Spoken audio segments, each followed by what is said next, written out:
చాలా హెచ్చరికలు జారీ చేసింది, అందరూ అప్రమత్తంగా ఉండాలని చెప్పింది. నేను ప్రభుత్వ చర్యలు కావచ్చు, లేకపోతే మీరు స్వీయ నియంత్రణ పాటించడం కావచ్చు, ఎట్లా ఉంది ఈ 2 రోజుల నుంచి కూడా మీకు? కలెక్టర్ గారు కూడా అనౌన్స్మెంట్ ఇచ్చారు బయటికి రావద్దని చెప్పేసి, జనం కూడా బయటికి రాలేదు. అయితే వర్షం ఉంటే బాగా ఘోరం జరిగేది, వర్షం లేకపోవడం బాగా ప్లస్ అయింది మనకి. గాలి మట్టికి విపరీతం 100-120 కిలోమీటర్లు వచ్చింది. పెద్ద పెద్ద చెట్లు కూడా తలకాయలు లేచిపోయి పైకి కిందకి ఊగుతున్నాయి. మెయిన్ ఏంటంటే ప్రస్తుతం కరెంటు, వాటర్ లేదు.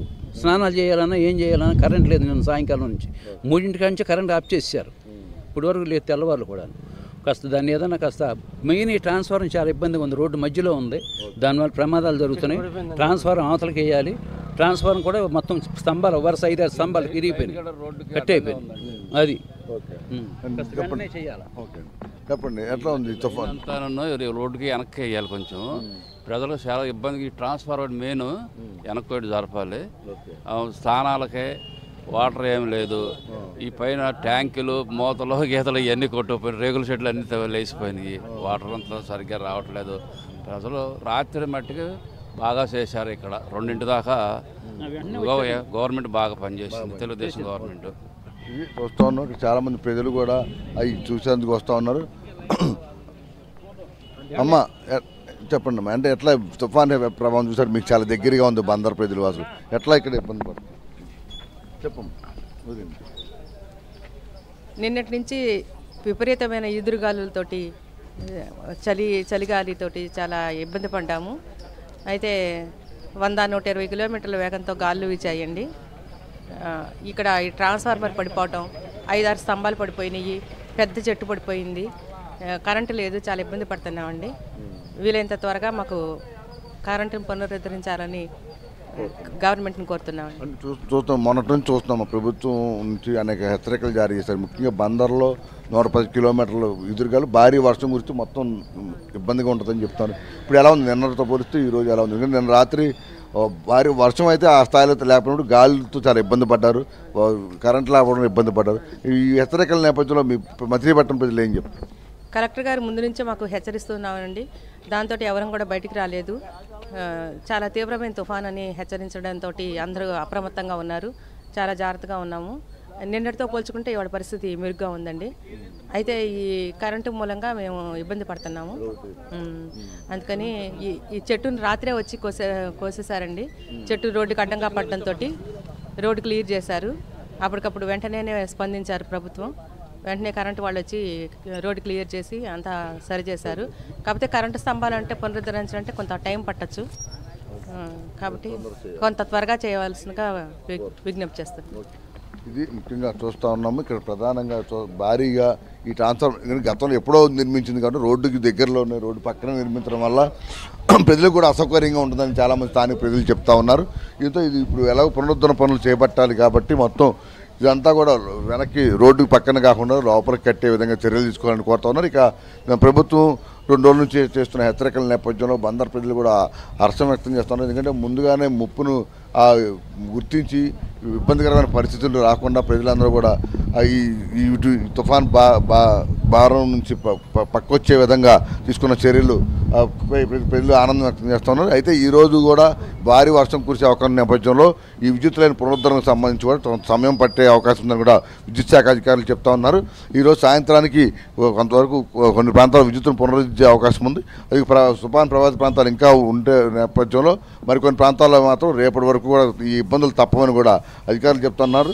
ఇక ఈ మొత్తం రాత్రి ఎప్పుడైతే ఆ తర్వాత మొత్తం కూలిందో ఈ రోడ్డు ప్రధాన రహదారిపై పడిన నేపథ్యంలో ఎక్కడా కూడా ప్రజలకు ఇబ్బంది కలగకుండా అన్ని రకాలుగా కూడా చర్యలు తీసుకున్నట్టు కూడా చెప్తున్నారు. ఇప్పుడు మొత్తం ఇవన్నీ కూడా రాత్రే ప్రధాన రహదారి నుంచి పక్కకు తొలగించేశారు.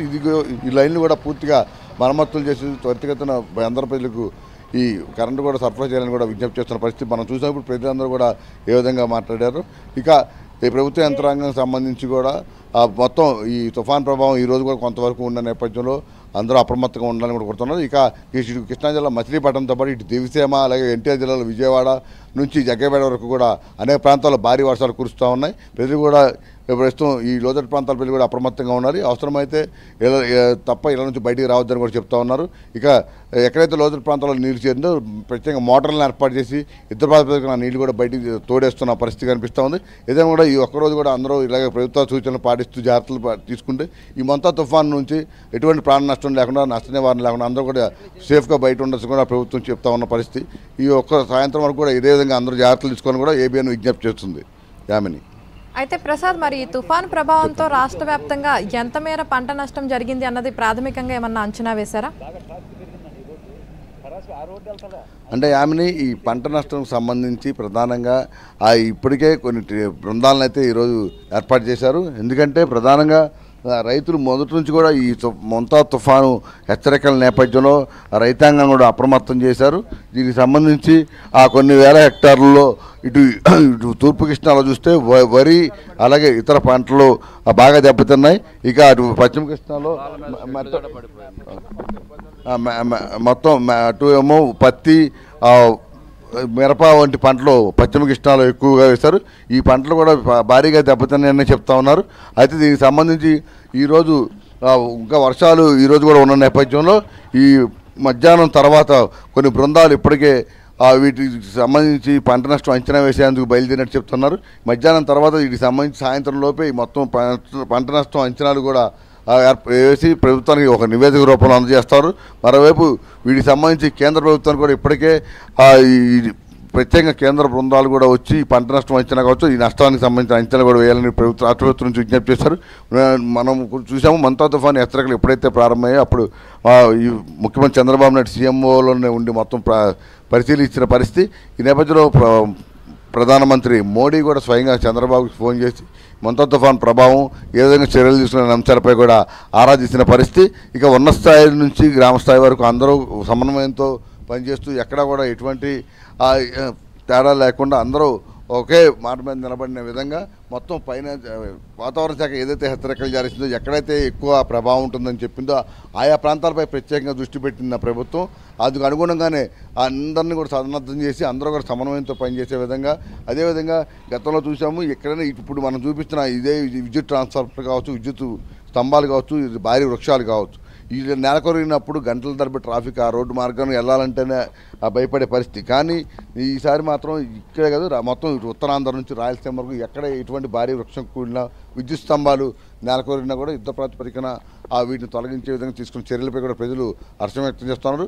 ఇక అయితే ఈ తుఫాను ఇటు సామాన్య ప్రజలతో పాటు రైతులు కూడా తీవ్రంగా నష్టపరిచింది. ఈ సమస్య ప్రభుత్వం తమను ఆదుకోవాలని కోరుతున్న పరిస్థితి.